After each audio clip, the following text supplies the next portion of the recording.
basi ingekuwa kuna watu wangekuwa hawaachi mirathi hata kidogo, kwa sababu ya changamoto ndani ya familia.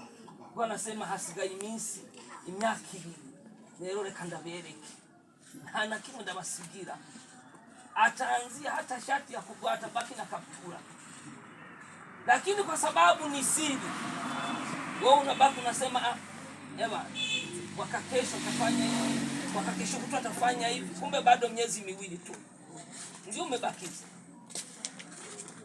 Kwa hiyo kujitambua ni kupi? Utakapojitambua kwamba unaishi kwa muda hapa duniani, utayafanya yale ambayo unayopenda Mwenyezi Mungu na kuyaridhia.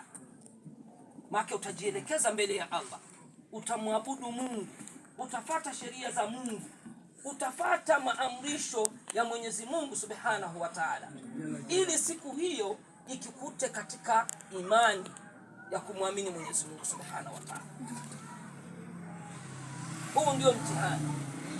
Lakini ni wachache miongoni mwetu sisi ambao wanajitambua kwamba anaishi hapa duniani kwa muda.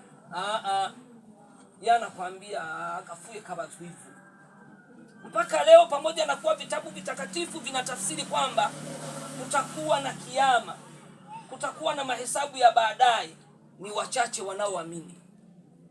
Sheikh atasema, lakini wakitoka akatumvili tukanye. Unanisikiliza?